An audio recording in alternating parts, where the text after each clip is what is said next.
یعنی از این جنگ که ما خود ناراضی هستیم، از این سلاح که ما خود بدش میبینیم، تنها برای آن استفاده کردیم که امروز ما را بشناسند که ما هم هستیم. و الحمدلله که امروز با سعی و کوشش پیش از همه استاد بزرگوار و نصیحت های این کس از روز اولی که ما هجرت کرده بودیم و اینچنین با تشبث خود نهضت اسلامی تاجیکستان که اولین بار با راه‌های سیاسی و مذاکرات حل کردن قضیه را اقدام نبوده بود، با مذاکرات شروع شد و 3 دور مذاکرات در تهران، اسلام آباد و اول در مسکو و چندین مشوره ها، جلسه های مشورتی هم گذشت و ما از این منطقه ها، از این کشورهایی که برای نزدیک شدن ما، قریب شدن دو گروهی درگیر در تاجیکستان سعی و کوشش کردند، از این فرصت استفاده کرده تشکر خود را ابراز می دارم.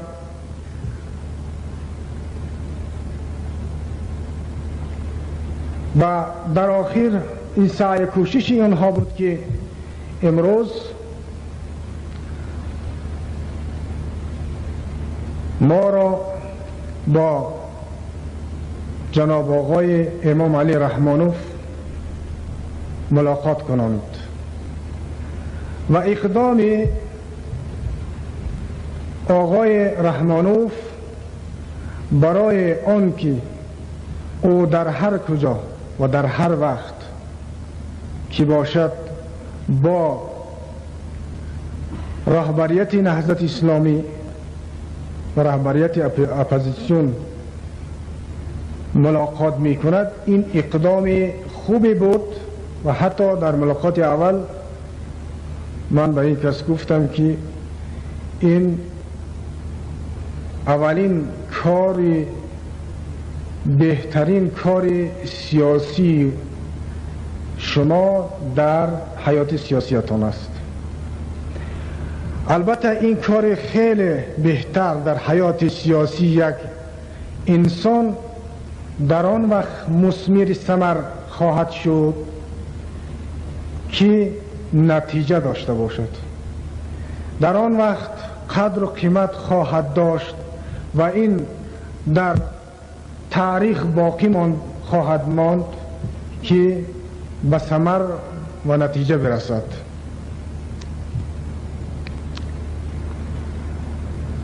من وقتی که می خواهم که صلح بکنم، آشتی بکنم، اقدام میکنم و در این هیچ گونه سیاست بازی، تبلیغی یا اینکه راه نفاق وجود ندارد. هر اقدام و حرکتی میکنم حرکت واقعی است و نمیخواهم که جانب مخالف را با راه فریب بدهم. و در آن وقت ما و جناب امام علی رحمانوف به توافق خواهیم رسید که اولا ما در این گفت و شنیدی که میکنیم، در این جلسه هایی که میکنیم، در حقیقت بدون نفاق، صادقانه و برای نجات ملت و برای بقای کشور تاجیکان و برای استقلالیت این کشور همیشه در زنجیر صادقانه رفتار بکنیم و دیگر آن که در همه امور ما خودمون استقلال رأی داشته باشیم. اگر رأی و فکر ما از خود ما باشد و کسی ما را به این و آن تحمیل نکند، من باوری 100% دارم که ما به نتیجه خواهیم رسید. حضار بسیار گرامی، جهادی که ما شروعش کردیم تنها برای رسیدن به حقوقهای اسلامی ما هست و هنوز در دوران شوروی سابق که حزب کمونیست حاکم تاجیکستان بود، هرگز کمونیستا ادعای بیخودی نمی کردن. اگر کمونیستا را کافر می گفتی اونها بسیار از این غضبشان می آمد، ناراحت می شدن.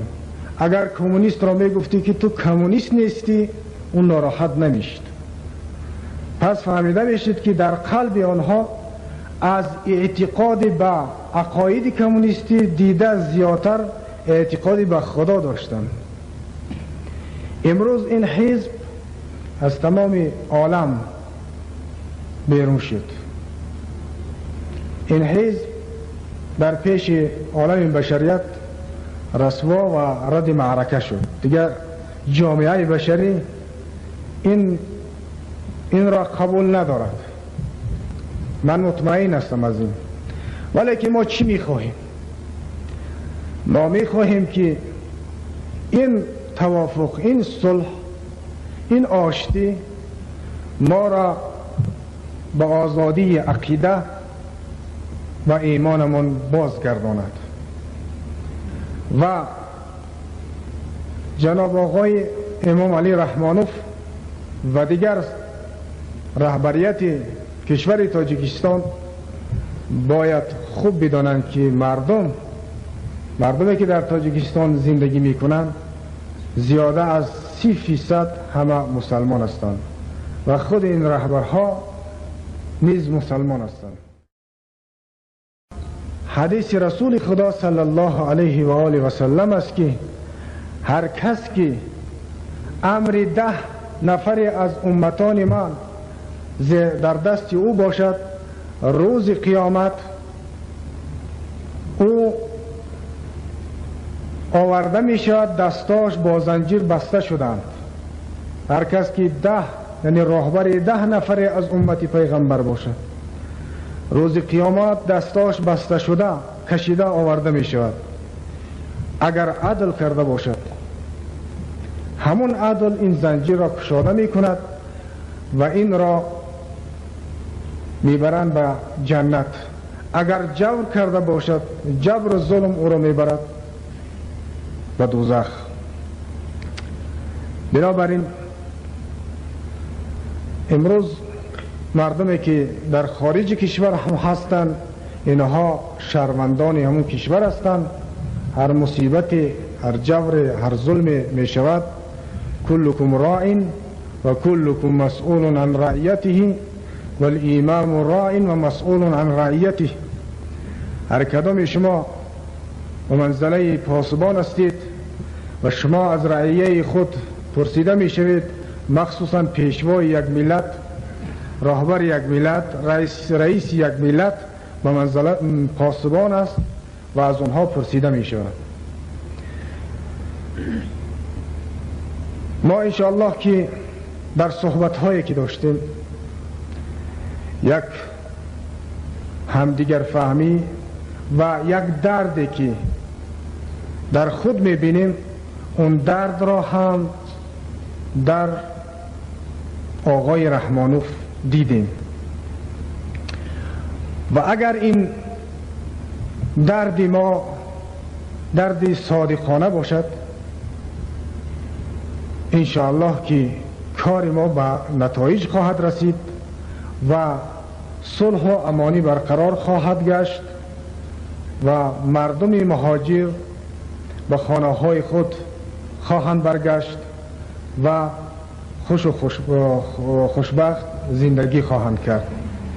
ولی از بعض اخبارات و از بعض سر و صداها میشنویم که امروزها در تاجیکستان باز همون کمونیستا میخواهند که ساخت شوروی سابق را با از نو احیا بکنند.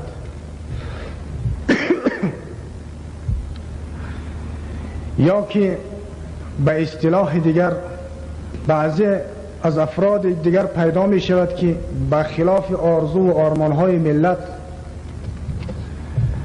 می خواهند که با روسیه همراه باشند. ما از این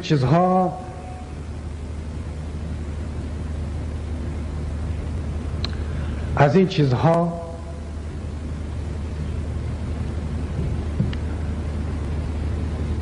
حذر کنیم و کوشش کنیم که کسی دیگر ملت ما را فریب مدهد، کسی دیگر زنجیر استعمار در پای این ملت نبندد، کسی دیگر نتواند که آزادی و استقلالیت ما و شما را سلب کند.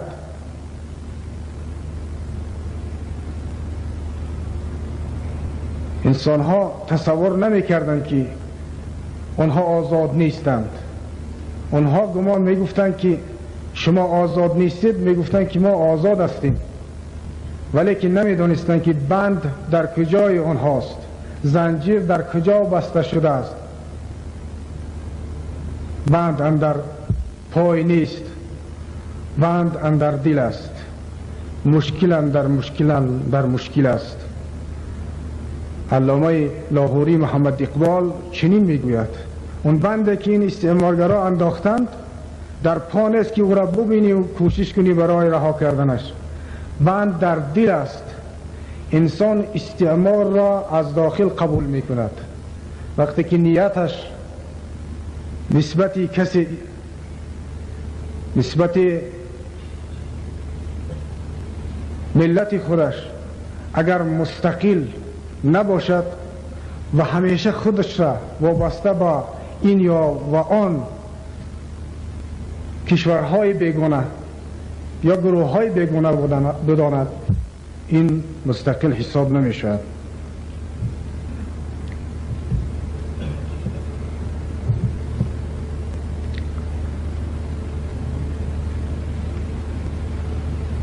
من انشاءالله که از این جلسه ها و از این دید و بازدیدهایی که و از این زحمت هایی که برادرها برای اصلاح ذات البین میکشند یک فال خوبی میگیرم و باوری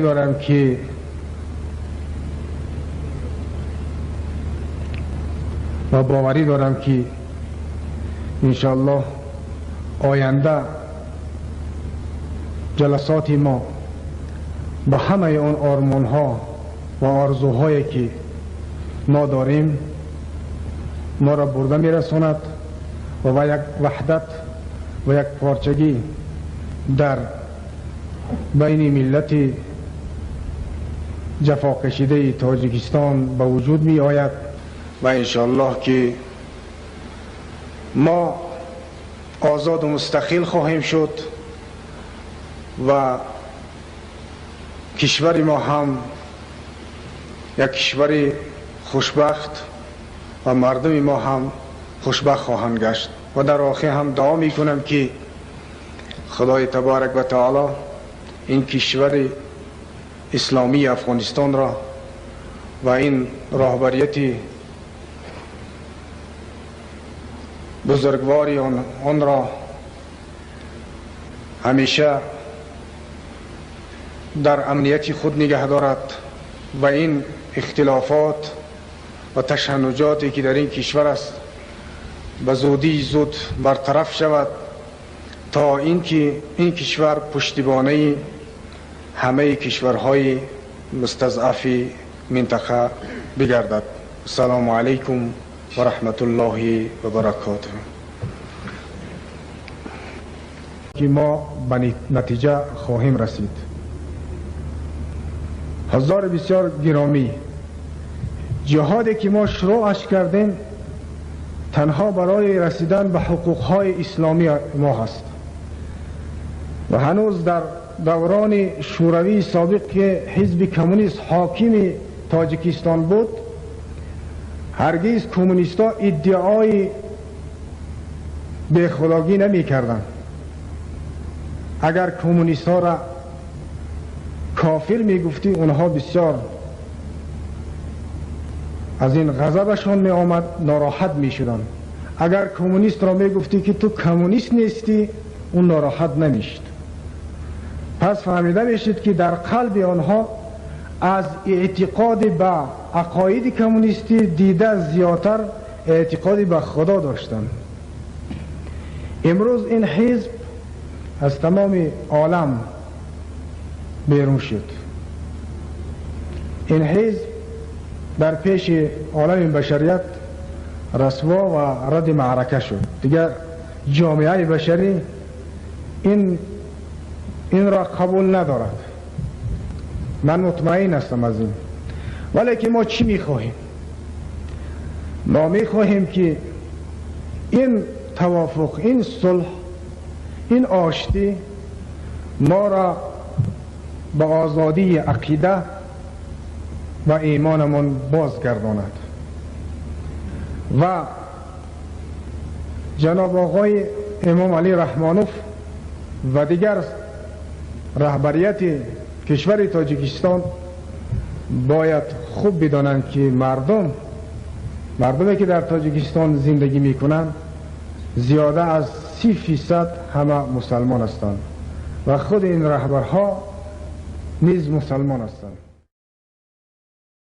حدیث رسول خدا صلی الله علیه و آله و سلم است که هر کس که امر 10 نفر از امتان من در دست او باشد، روز قیامت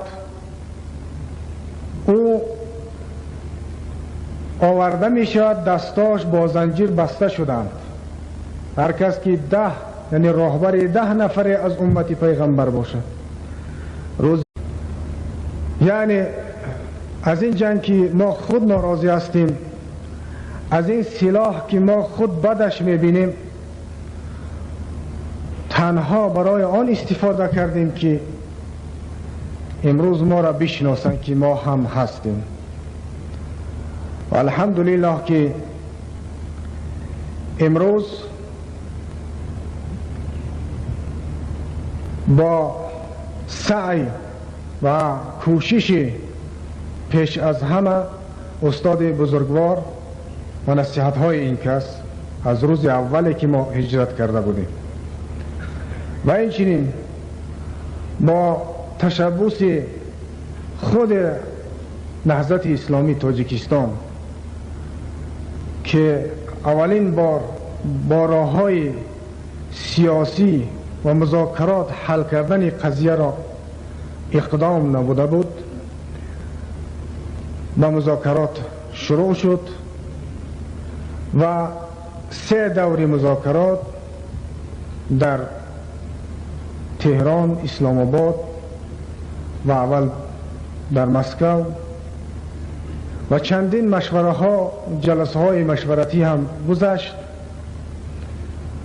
و ما از این منطقه ها، از این کشورهایی که برای نزدیک شدن ما، قریب شدن دو گروهی درگیر در تاجیکستان سعی و کوشش کردند، از این فرصت استفاده کرده تشکر خود را ابراز می دارم.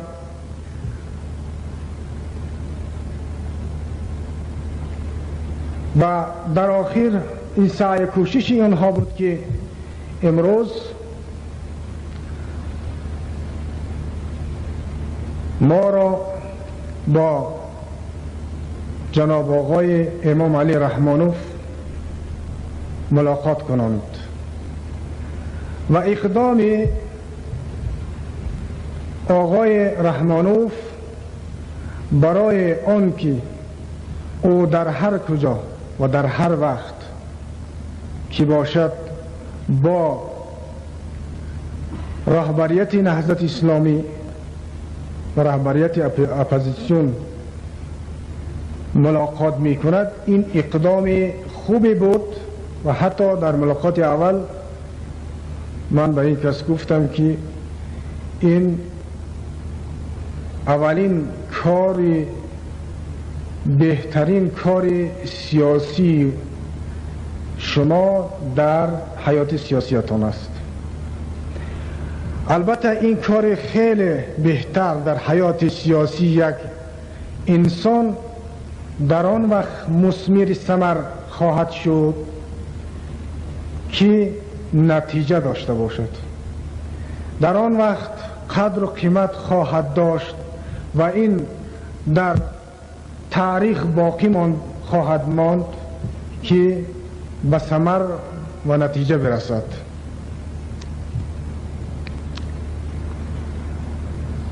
من وقتی که می خواهم که صلح بکنم، آشتی بکنم، اقدام میکنم و در این هیچ گونه سیاست بازی، تبلیغی یا اینکه راه نفاق وجود ندارد. هر اقدام و حرکتی میکنم حرکت واقعی است و نمیخواهم که جانب مخالف را با راه فریب بدهم. و در آن وقت ما و جناب امام علی رحمانوف به توافق خواهیم رسید که اولا ما در این گفت و شنیدی که میکنیم، در این جلسه هایی که میکنیم، در حقیقت بدون نفاق، صادقانه و برای نجات ملت و برای بقای کشور تاجیکان و برای استقلالیت این کشور همیشه در زنجیر صادقانه رفتار بکنیم و دیگر آن که در همه امور ما خودمون استقلال رأی داشته باشیم. اگر رأی و فکر ما از خود ما باشد و کسی ما را به این و آن تحمیل نکند، من باوری 100% دارم بخواهم که با روسیه همراه باشم. ما از این چیزها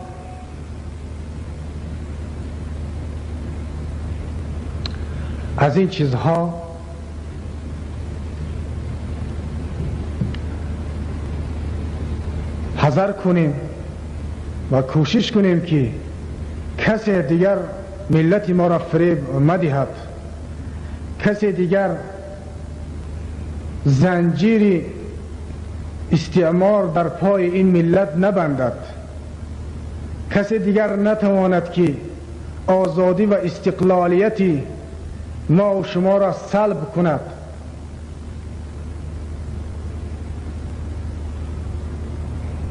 انسان ها تصور نمی کردند که آنها آزاد نیستند. آنها گمان می گفتند که شما آزاد نیستید، می گفتند که ما آزاد هستیم، ولی که نمی دانستند که بند در کجای آنهاست، زنجیر در کجا بسته شده است. بند اندر پای نیست، بند اندر دل است، مشکل در مشکل است. علامه لاهوری محمد اقبال چنین میگوید: اون بنده که این استعمارگرا انداختند در پا نیست که او را ببینی و کوشش کنی برای رها کردنش، بند در دل است. انسان استعمار را از داخل قبول میکند. وقتی که نیتش نسبت ملت خودش اگر مستقل نباشد و همیشه خودش را وابسته با این یا و آن کشورهای بیگانه یا گروههای بیگانه بداند، این مستقل حساب نمی شود.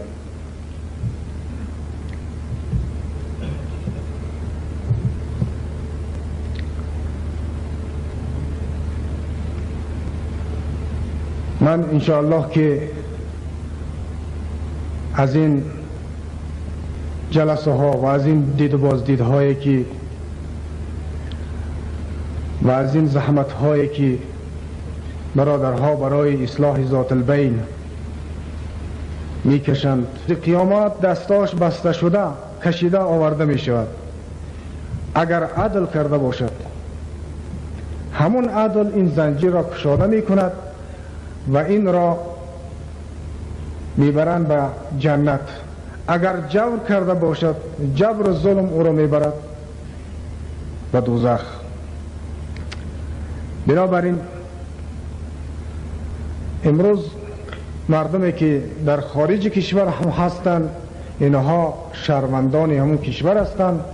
هر مصیبت، هر جور، هر ظلم می شود کلکم راع و کلکم مسئول عن رعیته و الامام راع و مسئول عن رعیته.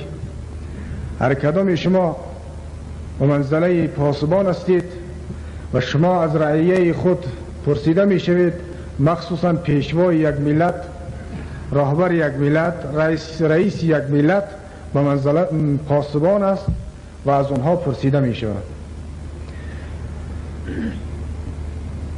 ما انشاءالله که در صحبت هایی که داشتیم یک همدیگر فهمی و یک دردی که در خود می بینیم اون درد را هم در آقای رحمانوف دیدیم و اگر این درد ما درد صادقانه باشد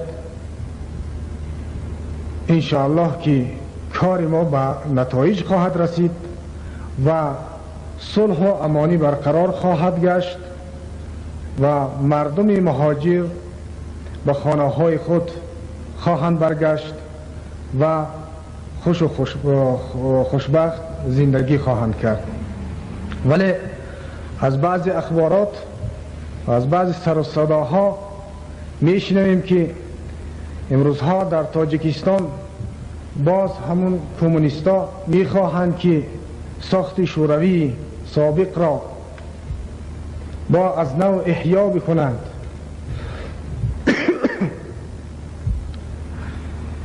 یا که به اصطلاح دیگر بعضی از افراد دیگر پیدا می شود که به خلاف آرزو و آرمانهای ملت